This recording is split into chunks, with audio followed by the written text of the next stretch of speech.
안녕하세요. 자본주의 코드입니다. 안녕하세요. 삼부자쌤입니다. 사무장님, 네. 오늘 4050 분들께 뭐 좀 재밌는 이야기 좀 해주신다고 들었는데 네. 어떤 이야기인가요? 뭐 일단 재밌다기보다 이제 현실적인 이야기. 4050이라면 꼭 좀 준비했으면 하는 내용들, 그리고 30이 들으면 더욱더 도움될 만한 이야기들을 한번 준비해봤습니다.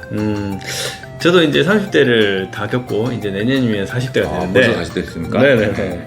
제가 들으면 바로 도움 바로 써먹을 수 있을 만한, 빨리 네네. 도움이 될 만한 그런 이야기입니다. 알겠습니다. 그러면 시작하기 앞서 구독, 좋아요, 알림 설정 부탁드리겠습니다. 그럼 금융특별시민 시작합니다.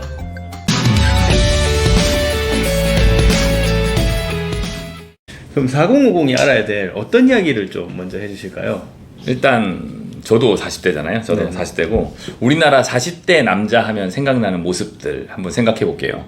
보통은 이제 내 집 마련했으면 납배드인 상태겠죠. 집 한 채 정도 있고 보통 대출을 끼고 있겠죠. 그리고 초등학생이나 한 중학생쯤 되는 자녀가 있는 40대 외벌이가 많겠죠.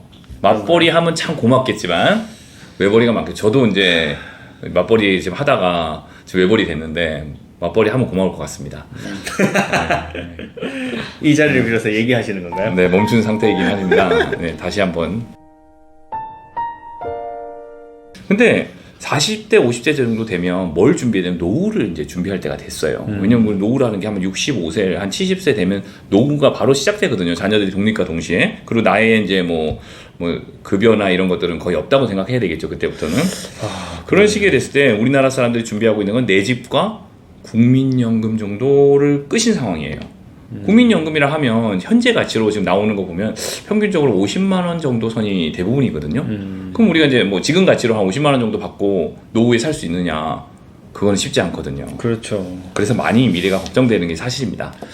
사실 듣고 보니까 제 주변에도 노후 걱정하시는 분들이 되게 많아요. 맞아요. 근데 현실적으로 노후 준비라는 게 일반 사람들에게는 당당히 사치일 수가 있어요.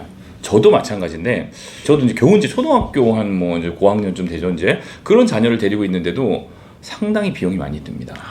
초등학교가 돈이 이렇게 많이 쓰는데 중학교, 고등학교는 진짜 완전 상상을 초월할 것 같아요. 그러면 자녀 사교육 안 하면 되잖아요. 맞습니다. 자녀 사교육비 줄이면 좋죠. 이성적으로 저도 그랬어요. 저도 애가 어릴 때는 애들 그냥 학원비 아껴가지고 내가 그거 모아가지고 나중에 20살 때 주면 뭐 나중에 목돈 돼가지고 시드도 되고 좋지 않을까. 뭐 차라리 또 거기다 애플이나 뭐 삼성전자 같은 좋은 주식 사주면 더 좋지 않을까라는 생각 많이 했었어요. 근데 자녀라는 것이 진짜 뭐라도 더 해주고 싶고, 내가 그들에게 뭐라도 좀 더 챙겨주고 싶고, 그들이 어디 가가지고 무시 안 당하고 살았으면 좋겠다는 게 부모의 마음이거든요. 이게 완전히 뭐 나의 분신 같은 존재한테 뭐든지 해주고 싶은 게 부모의 마음이다 보니까 학원 같은 거 줄이는 게 상당히 조심스러워요. 그래서 이런 것들을 어느 정도 보내다 보니까 저도 상당히 돈이 많이 들고 있고, 뭐 저도 부부싸움 같은 거 절대 안 하는 집인데도 이런 것 때문에 부인과도 약간 다툼이 있을 때도 있고 그렇습니다. 옛날에 한번 상담할 때 자녀 사교육 때문에 지금 상당히 힘들고 노후 준비가 전혀 할 수 없다라는 고객을 만났을 때도 제가 그때는 자녀 사교육비를 많이 줄이시라 이런 얘기를 했지만, 제가 그 나이가 되고 나서 자녀를 키우다 보니까 그들의 마음을 많이 이해할 수 있는 상황이 된 것 같아요. 자, 어찌됐든 4050은 힘들더라도 그래도 60대 이후를 생각해서 좀 준비를 해야 될 상황이고, 현재 4050이 알고 보면 우리나라에서는 가장 자산이 많은 집단 중에 하나입니다. 그렇기 때문에 그들이 준비 못한다면 우리의 미래는 밝지 못하다고 할 수 있죠. 자, 한 가지 물어볼게요. 우리 자코님은 몇 살까지 살 수 있을 것 같으세요? 80세? 80살이요? 네. 90살? 할머니, 할아버지 80살 넘게 살고 계시지 않으신가요? 네. 저희 할머니가 지금 90세시죠? 그렇죠. 네, 맞습니다. 네. 자, 이게 뭐가 문제냐면 우리가 몇 살까지 살 줄 모른다는 게 상당히 문제예요. 우리가 몇 살까지 살 줄 알면 그거에 맞춰서 이제 돈을 모으고 자산을 불려가면 돼요. 그리고 일정 금액 사용하면 되니까. 근데 언제까지 살 줄 몰라요. 한 통계 자료를 제가 얼마 전에 보니까 이렇더라고요. 혹시 100살 넘으신 분 만나뵌 적 있어요? 없어요. 우리나라에 100살 넘으신 분이 몇 명이나 될 것 같아요? 이제 뭐 100세 시대니까 많지 않아요? 저는 깜짝 놀란 게 2009년에 우리나라에 2,000명이 조금 넘었다고 그러더라고요. 2009년이면 11년 11년 전에 이제 2020년 자료밖에 없는데, 이제 자료 저도 신문에서 본 거니까. 네. 2020년도에는 얼마나 됐을 것 같아요? 2,000명이? 11년 후에 2,000명이 한 10,000명 정도 되지 않았을까요? 저도 놀란 게 5배? 2만 명이 됐다고 합니다. 2만 명이 넘었다고 합니다. 그 숫자가 보니까 10배가 된 거예요. 와, 이러다가는 100세 이상 인구가 10만 명이 될 수 있는 시대도 금방 오겠다라는 생각을 많이 했고요. 네. 근데 이런 상황에서 노후 준비를 안 한다는 것은 상당히 큰 리스크예요. 그렇다고 해서 우리가 자녀가 있다고 그들을 컸을 때 우리가 한 달에 막 100만 원씩 내놔라 하고 얘기하기도 참 어려운 상황인 건 맞지 않습니까? 100만 원씩 벌 수도 있어요. 그렇죠. 오늘은 이제 이 내용을 명확하게 막 방법을 딱 알려드리는 것보다 이제 현실적으로 어떻게 해야 되는지, 현실이 어떤지 이런 것 좀 알려드리려고 해요.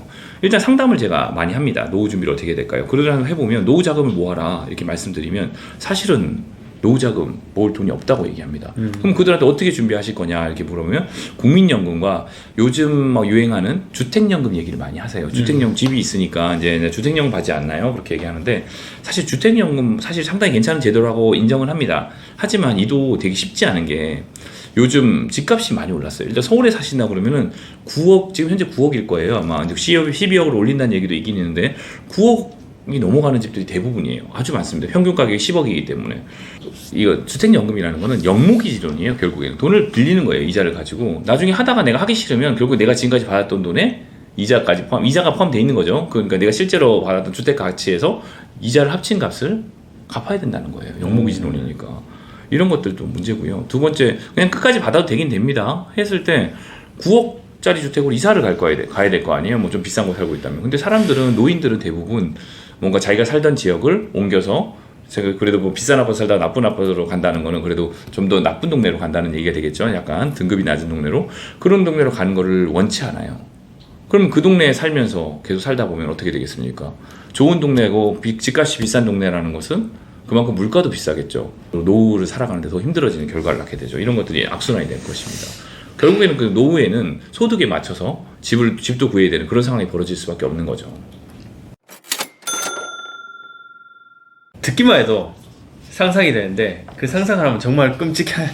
맞아요. 맞습니다. 지금이라도 40대, 50대, 4050 분들 아니면 저 30대 후반인 사람들은 좀 어떻게 해야 될까요? 일단 당연히 노후 준비 시작해야 됩니다.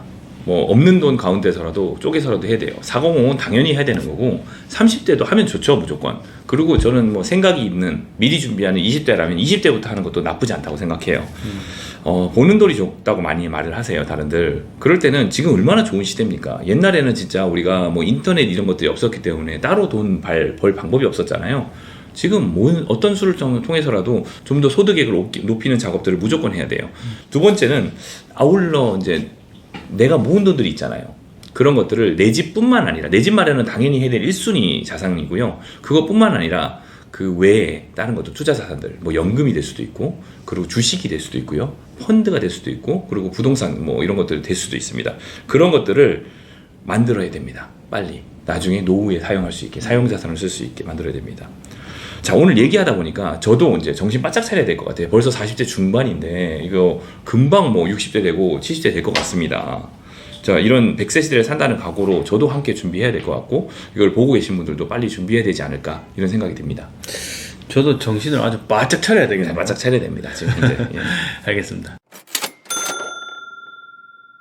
네, 오늘 정말 현실적인 이야기 많이 해주신 것 같아요. 맞아요. 저도 30대 후반으로서 이제 내년이면 40대를 맞이하는데 참 40대가 되면 기분이 어떨까 이런 생각을 요즘 좀 하고 살거든요. 네. 근데 40대에 들어가면 또 걱정해야 될 일이 생기고 네. 또 걱정해야 될 일이 생기고 맞습니다. 더군다나 거기에다가 노후까지 걱정을 해야 된다니까. 네. 아, 너무 걱정이 많네요. 절대로 국가가 내 노후를 책임져 주지 않을 것입니다. 네. 그리고 자식도 내 노후를 책임져 주지 않습니다. 내 노후는 내가 스스로 책임진다는 생각으로 지금부터 조금씩 준비해가지고 뭐 투자 자산도 늘리고 뭐 연금도 들고 그리고 뭐 주식도 좀 사고 이런 식으로 해가지고 노후 준비를 꼭 하셨으면 좋겠습니다. 네, 잘 알겠습니다. 오늘 내용 감사하고 저희는 다음에 더 좋은 내용으로 찾아뵙겠습니다. 감사합니다.